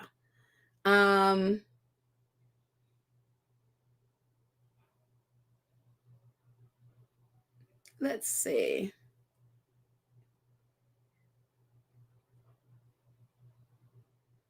Oh. Miss September 15 says, I stopped the View months ago until it became the program they started out being, when Barbara Walters there. No, thank you. Oh, okay. Yeah, that's right, because Barbara Walters was there at first.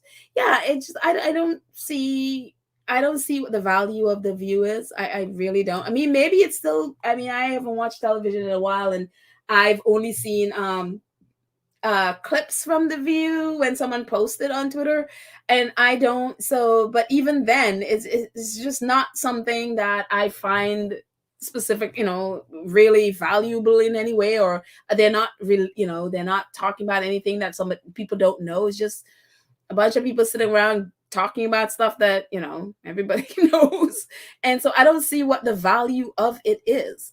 So, and again, maybe it's popular. I don't know. I haven't looked at their ratings, so I don't know.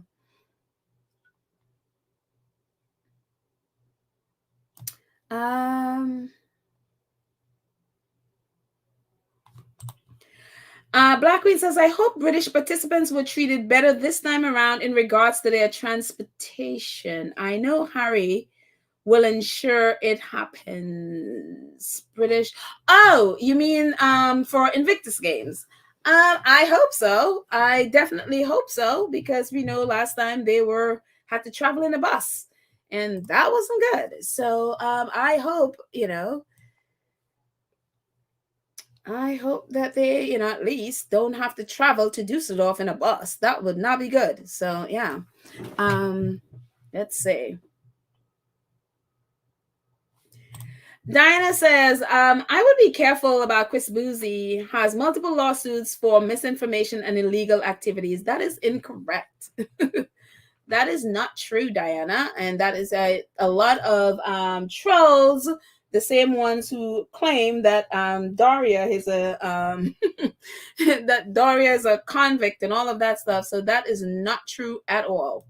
So Christopher Boozy is very open on when he talks about what's going on.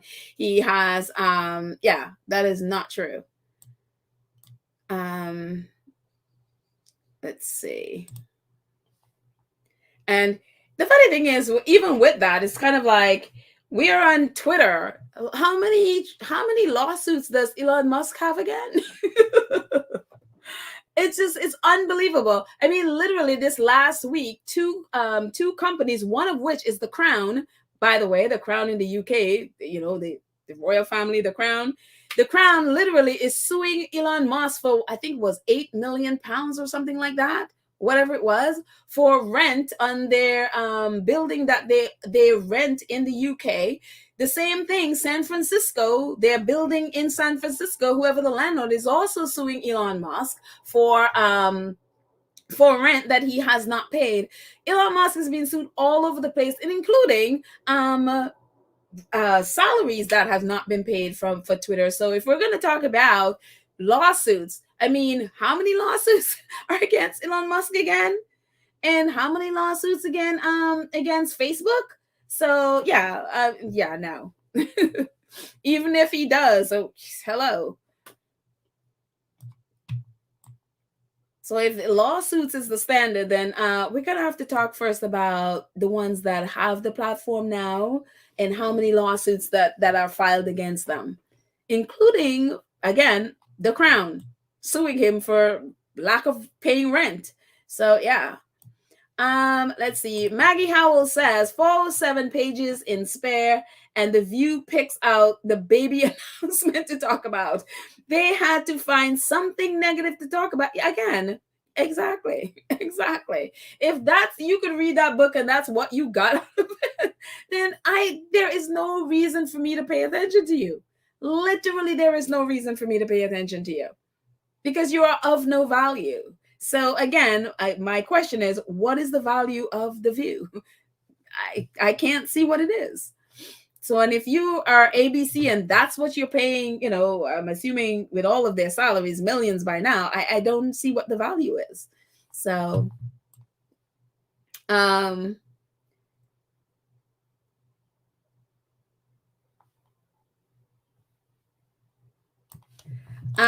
Caligal says Charles told Harry he has to pay for William's family. What is that about? Is Charles not sharing the taxpayers' money with the family? Charles tells Harry that he has to pay for William's family? Or I'm not sure what this is, Compton Caligal. I'm not sure what you mean, because how it worked was Charles was obviously had the Duchy of Cornwall, and that he paid for Harry and William from that. Last time I made a mistake. Actually, someone corrected me that now that William has a duchy, that pays for his children. He would not have to pay for Harry. If Harry and Meghan was still there, that their payment and all of that stuff would come out of the sovereign grant, which Charles would have had to take care of. So I made a mistake when I said the last time that William would have had to, like Harry and Meghan would have had to depend on William for, their financial, whatever. But that would not have been true. William is only responsible for his family, just as Charles was responsible for his family, to take care of his family. So thank God the Sussexes are not there and they don't have to deal with that mess either way. Again, having Charles, as Harry said, having Charles as your banker, as your controller, as all of that stuff, your boss, that is not a good thing.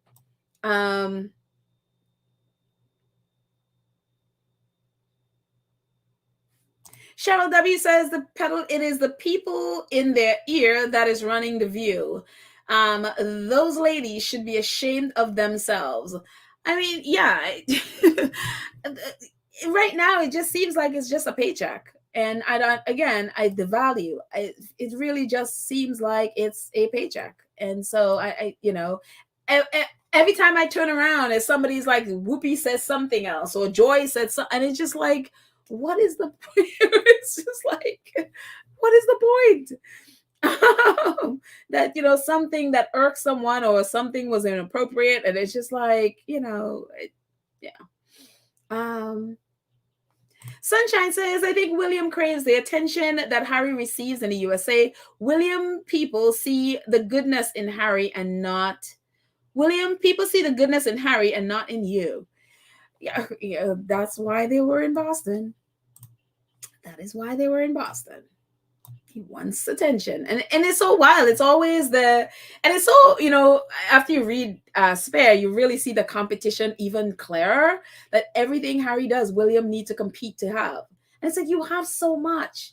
You have all this stuff that Harry doesn't and will never have, and you cannot let Harry have something that you don't have. Like, I don't understand that mentality. It is just so sick. It is so incredibly sick. Unbelievable.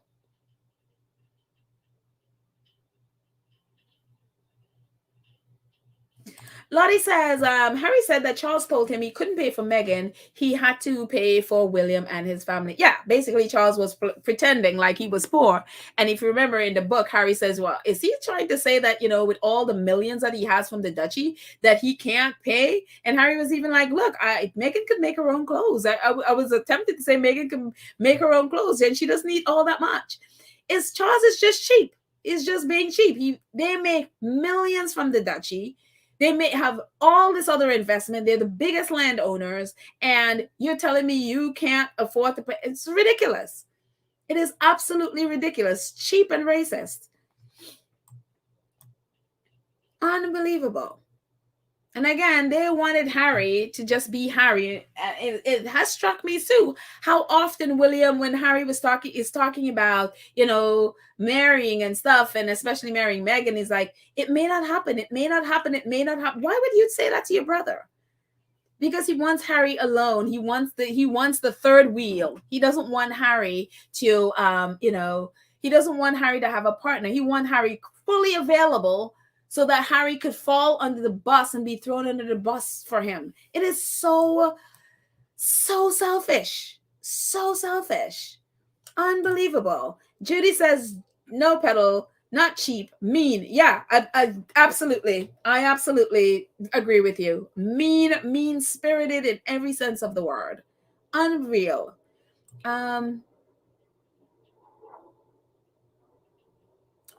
Let's see. Amaka says, Meghan don't need Charles' money. She's a self-made millionaire. Of course. Yep, exactly. Exactly. But again, if Meghan is going to be working, even if she has her money, she shouldn't be working for free.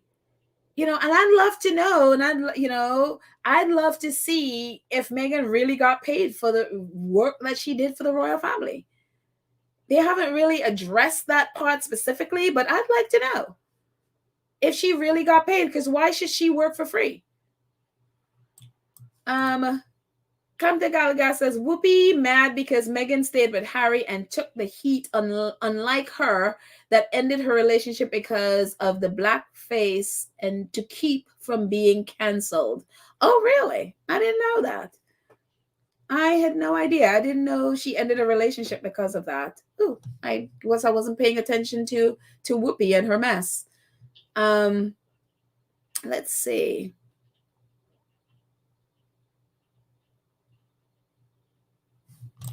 Mad World says, but I think Charles said he couldn't pay for Harry and Meghan. He was trying to push Harry to not marry Meghan, but not knowing Harry and Meghan were very resourceful people. Yeah, that was very clear that they were all pushing him to not marry her. That was very, very, very clear. And it's wild. I mean, that arc that Charles had where he was pretending to like her and then walk her down the aisle and all of that stuff, and to where at the end where, when the queen died, referring to her as her, and saying whatever derogatory thing was, Harry was like, don't you dare speak about my wife in that way. Like, I would, Harry was nice to his father that he didn't say specifically what his, but it's just like, oi. What it is Charles must have said that Harry to pull him up in that way. It's unbelievable. The way that you would think that it's okay to say those things about someone's wife to them, that you would think that that's okay. To come into, like, William coming into Harry's house and saying all those things about Meghan and expecting Harry to agree with him. Like, I don't even understand that thinking. Like, I don't even understand it. And then beat up Harry pretty much because he wouldn't go along with you? That is just, I just can't, like, what? And that seemed to be perfectly okay in the UK. It seemed to be perfectly okay. Amazing. Lydia says they should have been paying her. I hope they paid her and she didn't take short, Meghan can stand up for herself. So I hope she got all her money, because those, especially with the, when you read about them, that book, and What Do You Do, talks a lot about how the royals will spend a lot of money on themselves, but when it's time to pay people, they will shortchange you in every sense of the word. It's unbelievable what they do. And especially when they think of you as staff, even though Meghan is member of the family, quote unquote. Let's see.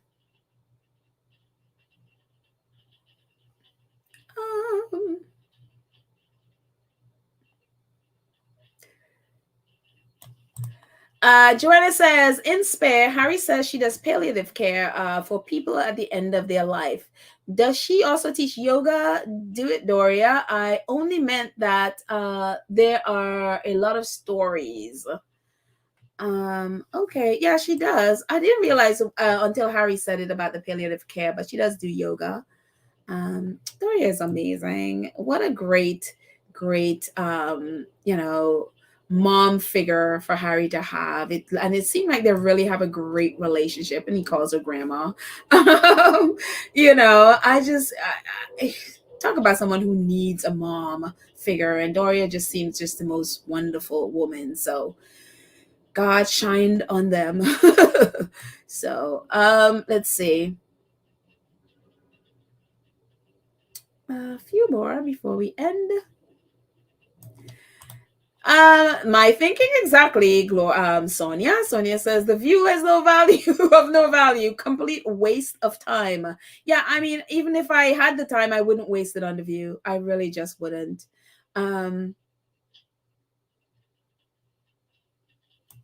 Karen M says, or awesome moderator says, did the announcement of Meghan being pregnant interrupt the wedding? I think not.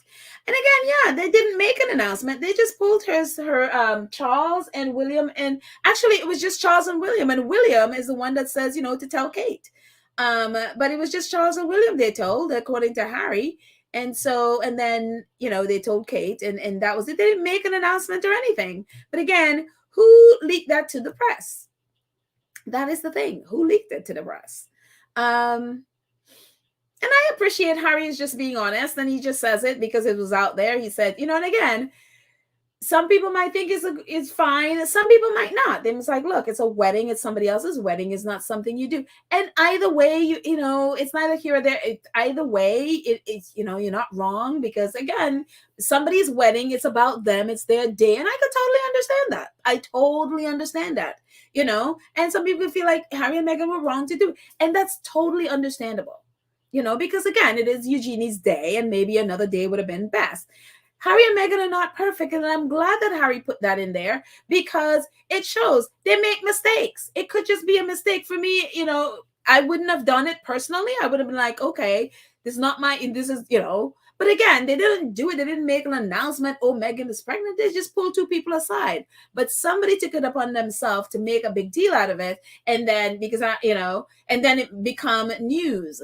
That was wrong, And again, I'm glad Harry put it in there, because it shows they're not perfect. They don't always make the perfect decisions about stuff. And, they could also feel like, oh, you know what, maybe I shouldn't have said it then, especially now that they know that it became news, So again, they're not perfect. And I don't expect perfection from Harry and Meghan. They're two people who, like all of us, make decisions, and then, oh shoot, maybe maybe that was the best thing to do at the best time to do it. They're not perfect, and again, on the other hand, some people might feel like, so what, they didn't make an announcement, it's fine, but some people, it would hurt their feelings, and I understand it from both sides, and again, they're not perfect, so I don't expect them to be perfect. I expect them to make mistakes all the time.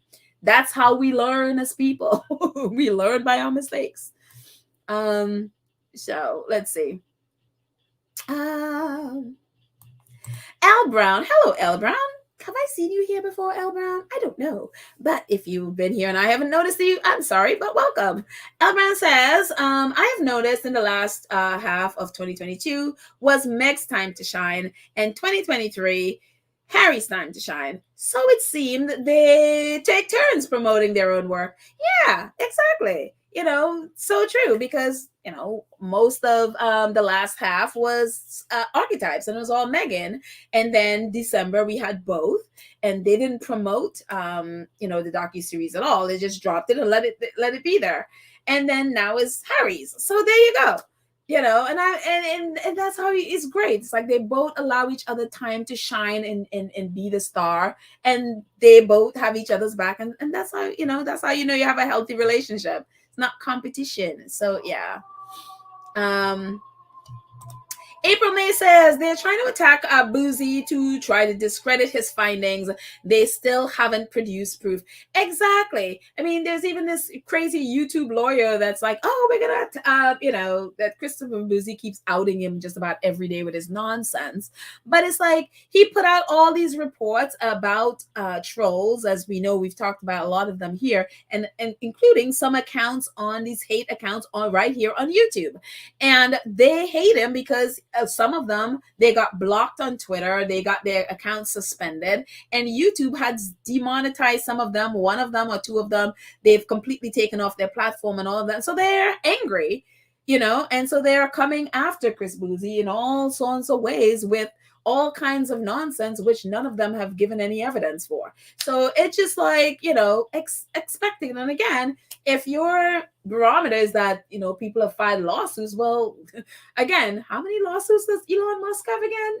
How many does, whatever Facebook guy, whatever his name is again, how many lawsuits do they all have against them again? So it's kind of like... So it's just, and again, the people who are trying to sue him are the ones that he outed because they were scamming people and they were spreading hate. So good for him.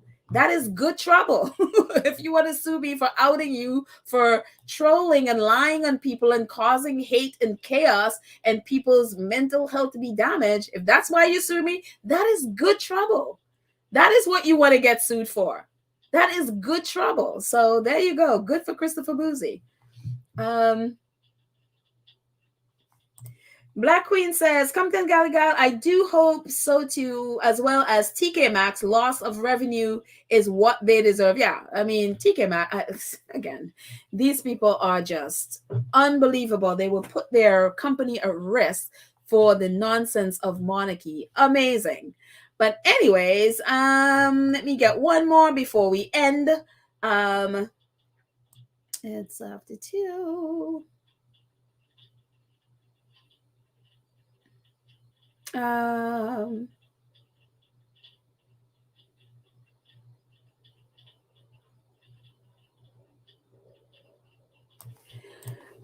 Warner says, hi, Karen says, it wasn't an exciting time for Prince Harry and Meghan as they were leaving for, it wasn't, or it was, I'm assuming you mean it was an exciting time for Prince Harry and Meghan, and they were leaving for overseas where they would be announcing their pregnancy. Normally, monarchs want, the monarchy want the monarch to know first. So I'm assuming the Queen knew, and yeah, it was an exciting time for them, and they were leaving. They were going off because I think it was a day after, I think that was the start of their trip in Australia. So of course they wanted to at least tell them personally, and they did say it was the first time that they were seeing some of them in quite a while, so in person. So again, it happened, whichever side of it you are on, they're not perfect, whether you think it was okay or not okay. Harry was honest. Here we are. This is where we are. Think what you want, and I'm happy for his honesty. So there you go.